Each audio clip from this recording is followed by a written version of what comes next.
aboard the Strange Express. My name is Dr. Scherzo Stantio. It's summertime today in the world of the Strange Express. Vacation time. Time to go to the beach, or to the mountains. Or, with the price of gas, time to stay home and catch up on the yard work and those home repairs that you've been putting off for so long. Here at the Strange Express, though, we have you covered. We'll provide you a virtual trip to an unspecified national forest. So please, find a comfortable seat, as I believe I just heard the engineer give the signal that we're about to be on our way.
I've always enjoyed going camping. I would say it's my hobby, and I'm always looking for an excuse to go camping. Sometimes I'll say it's just to test out some new piece of equipment that I bought, or to be able to watch some astronomical event, like a meteor shower or a supermoon event, but I've always just enjoyed camping. Over the years, I've heard some of the strange things that occur in our national forest, but it never fazed me. Even back when I first heard these rumors about mysterious disappearances, I tended to avoid camping in national forests. But when I did what is called dispersed camping. Dispersed camping simply means camping in an area of the national forest that is not within the areas which are specifically designated for camping. There are some rules for dispersed camping, but they're not overly burdensome. I chose to do this as I prefer to camp in an area where I'm less likely to encounter other people. My first choice would be to camp on privately owned property with the owner's permission, of course, but that's not always possible. The truth is, these days, my camping in national forest is almost non-existent due to an experience I had a couple of years ago. It was a Memorial Day weekend. The office where I worked was going to close early on that Friday and not reopen until Tuesday morning. In addition to that, I'd taken Tuesday and Wednesday off as planned time off as well. My plan was to go camping in a national forest that is about 200 miles north of where I lived. Most of the time, I camp alone. I know. Believe me, I've been lectured 4,987 times about how dangerous it is to camp alone. But it's counterproductive to go camping with other people if your goal is to get away from people. Don't be offended, but I've reached a conclusion a long time ago that either most people are crazy or I am. I've tried to reconcile this logically, and I've determined that it's most likely it's me. But I'm okay with that. This time I wasn't going alone, though. One of my work colleagues would be accompanying me. He and I had worked in the same department, but I'd been assigned to a different project. But we were friends, and we'd often drop into each other's office, sometimes just to say hi, and sometimes just to bounce ideas off each other. Perhaps before I go any further, I should share our names with you. My friend's name was Jerome. My name is Thomas, but everyone calls me Tom. Well, everyone except for my mother and Jerome. They call me Thomas. I've asked Jerome just to call me Tom a couple of times, but he never has. Not sure why. I guess he just doesn't like nicknames, as he doesn't like to be called Jerry either. About a week before the long weekend, Jerome came into my office and asked me if I had any plans for the upcoming holiday weekend. I told him that I had taken a couple extra days off and about my plans to go camping, and he asked if he could tag along. This struck me as odd, as Jerome is not a camping type. He'd come camping with me once before, and my impression is that he really didn't like it, and he would probably be miserable and in turn make me miserable. I tried to discourage him by telling him that we would really be roughing it. No internet and no air conditioning. Trying to remind him about his complaints last time about not having anything to do and being too hot. He acknowledged that he understood this and it wouldn't be a problem this time. Jerome, you see, was happiest when he is playing games online, and I'm certain that he's very proficient at that. He told me that he's trying to cut back on the gameplay and spend more time outdoors. I told him that if he really wanted to go camping, I'd be glad to have his company. He's able to arrange to get the same days off that I had, and when Memorial Day weekend had arrived, he came over to my house that Saturday, as we would be taking my camper to the campsite. My camper was actually an ancient minivan that I had removed the back seats in order to put in storage racks to store my camping gear in a somewhat organized fashion. The engine was good, but the air conditioning didn't work. We stuffed our camping gear in the back and we were on our way. The trip took about 4 hours, including a stop for lunch, and we arrived about 2 o'clock in the afternoon. I was hoping to use the campsite that I'd used a couple of times before. I drove up the trail to the campsite and parked the van just off the road. While the site was not within the designated camping area, it was set up for people to camp in. There was even a fire ring there. There was a somewhat steep decline going down to the campsite, but it leveled off when you actually arrived at the campsite. And the ground was level, and there was an open area that was free of trees and scrub. I told Jerome that I wanted to walk down to the site to make sure that no one had already taken the site, so we didn't haul all our gear down there only to have to haul it back up. Jerome said that he would go with me. It's about a half mile down to the campsite, and when we arrived, we saw that the site was unoccupied. And from the appearance of the fire ring, it appeared that no one had been there for at least a couple of days. We went back up to the van and got our camping gear and headed back down to the camp. I brought my largest tent that would sleep 4, and we had that set up in a couple of minutes. Once the tent had been set up, we put our sleeping bags inside, and then we went exploring the woods. Not far from our campsite, I noticed some signs of unusual activity. I saw a lot of footprints and even some tire tracks left by heavy vehicles or equipment. This struck me as unusual, as vehicles are not allowed in the area, and visitors are supposed to try to leave no trace behind in the forest. While it seemed odd, I gave it no more thought. Most of my thoughts were about getting some photos of Jupiter, as it was expected to be highly visible. I brought my DSLR and a 5-pound telephoto lens that I'd recently purchased. There was virtually no light pollution there. That, coupled with the fact that there would be no moon, I was pretty sure I was going to be able to get some awesome shots of Jupiter that evening. We wandered around until about 4, and then we headed back to the van, and I cooked dinner on my camp stove. Afterwards, I hauled a couple of camp chairs and my camera equipment down to the camp with a wagon that I'd brought to make carrying our gear back and forth to the van easier. We set up the chairs, sat back, and relaxed and watched the sky. We saw a few shooting stars, and I was able to get a few photos of Jupiter. Although the magnification of the lens didn't give me the detail that I'd hoped for, I was still able to snag a few fairly decent photos. I told Jerome around 11 p.m. I was going to hit the sack, as I'd been up very late the night before. Jerome told me he is going to stay up a little while longer. I crawled into my sleeping bag and was asleep within a few minutes. It seemed to me that I'd just fallen asleep when I was awakened by Jerome shaking me and saying, "Wake up!" I sat up and asked him what was the matter.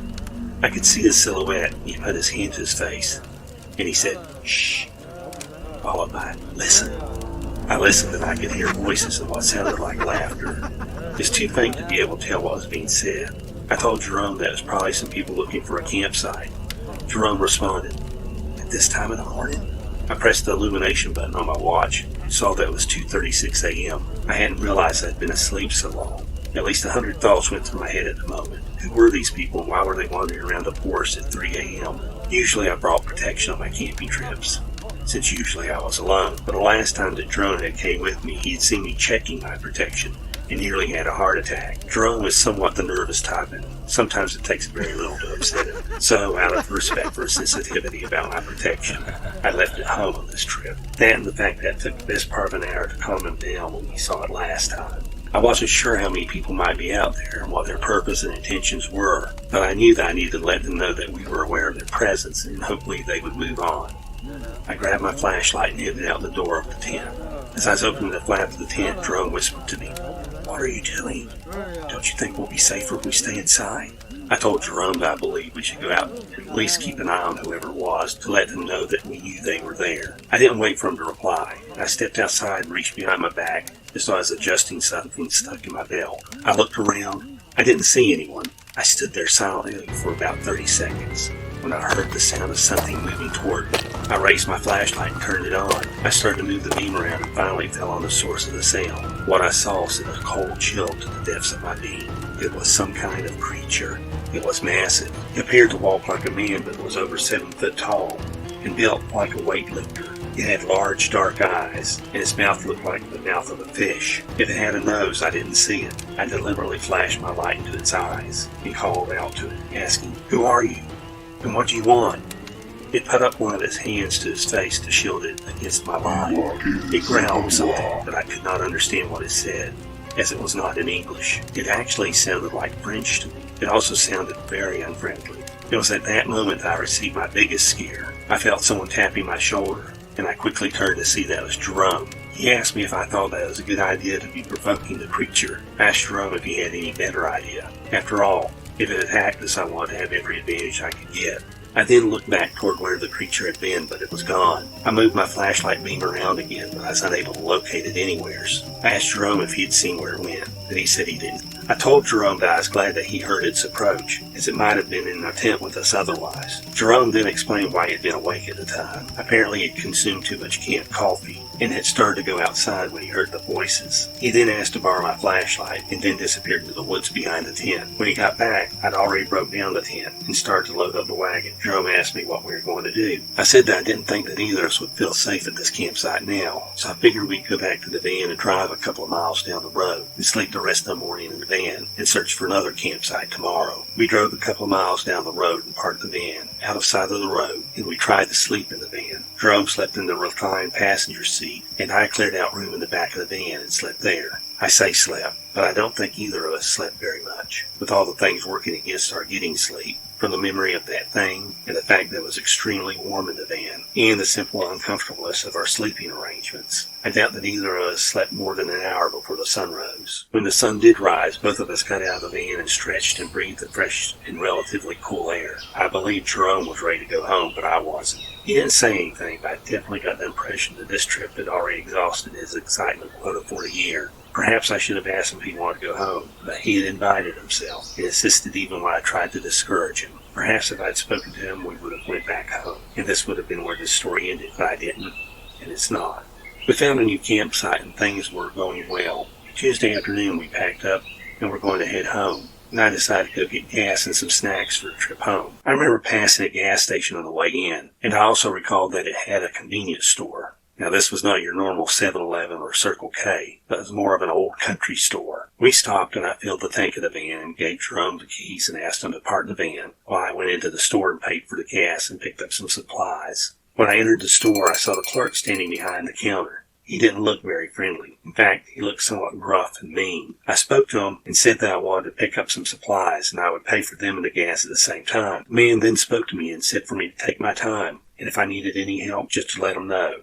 I was surprised as while he looked very unfriendly, his tone and manner were quite friendly. As I began shopping, he struck up a conversation with me, asking me if I lived nearby. I explained that I was on vacation just doing some camping with a friend. About that time, Jerome came into the store, and I told the man that Jerome was the friend I was camping with. The man then asked us what the highlight of our vacation had been. I looked to Jerome and asked, should I tell him? Do you think he'll believe me? Jerome didn't say anything. He just raised his eyebrows and shrugged his shoulders. So I told the man the story of our first night in the forest. He listened with rapt attention, but when the story was done, he stood there looking shocked for a moment. But a few seconds later, he burst out in laughter. He laughed so hard that I thought he was losing his mind. He finally calmed down and apologized, and said he would tell us why he was laughing. First, he asked me if I knew the name Corin DuPont. The name seemed familiar to me. I could not place where I'd heard it before. He then told me that Corin DuPont was a movie producer and director, though I may have never seen any of his pictures. He's famous for his low-budget movies. When he told me this, I remembered the name in some of its movies, which I had seen. The clerk, who is actually the owner of the store, told me that Corin DuPont had actually stopped at his store to get gas the day before. The store owner said that he always tries to make small talk with his customers, and he had asked DuPont, who he had recognized, what the highlight of his trip had been. DuPont told him that he had been filming some scenes in the forest for a monster movie he was making. He's trying to keep a low profile, as he didn't have proper permits or permission to be filming in the forest. They had been shooting some scenes in this one particular area for the previous 2 nights, with the hope of wrapping it up on Sunday morning. But when they arrived at the location, they found that there were people camping close to where they were shooting. There was some discussion among the crew about putting off the filming until the campers had left, or simply paying the campers to leave. But he didn't like those options, as they would stretch his already tight budget. At this point, one of his actors, the guy who played the part of the monster, wanting to impress DuPont, told him that he would go down and just ask the campers to leave. Now, this guy was a really big guy to begin with, well over 6 feet tall. Add to that, he was in full makeup for the part. which included special shoes that added an additional 6 inches to his height. DuPont said the guy was from Quebec and spoke mostly French, very little English. Apparently he didn't need to speak much English, as his part only called for him to growl and make guttural noises. As the guy made his way to the campsite, they discovered evidently the campers were not asleep, as one of them came out of the tent flashing a flashlight around it, nearly blinding the actor. DuPont got very nervous as he suspected the guy that came out of the tent might be armed, as he had reached behind his back like he might have a gun there. Another guy came out of the tent, and while the two campers were talking, he told the actor to come back on the double. He did, and they regrouped nearby. DuPont said that wasn't long before they saw the campers packing up their van and getting the heck out of Dodge. DuPont said those guys must have wet their pants trying to get away. The store owner said that when DuPont had related the story to him, that he thought that DuPont had probably made it all up. He said he wasn't going to tell us DuPont's story, but he just couldn't keep a straight face after hearing our version, and so he felt he owed it to us to tell us what really happened that night. I still relate the story to people of that camping trip sometimes, but I don't always tell the part about DuPont and the giant actor. The first part would make a great story to tell around a campfire, but I only do solo camping now, and for the most part, I still avoid national forests.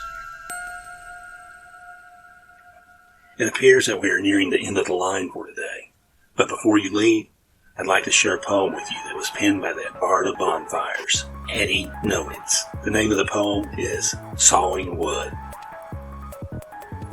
I once camped in a forest rare, and slept so sound without a care. But as I snoozed upon the ground, I was awakened by a hideous sound. It startled me, and my slumber broke, as a monstrous beast stepped from among the oak. I'll end this doggerel before it's boring. The thing requested that I stop my snoring. Thanks again for watching. Until next time, happy rails to you.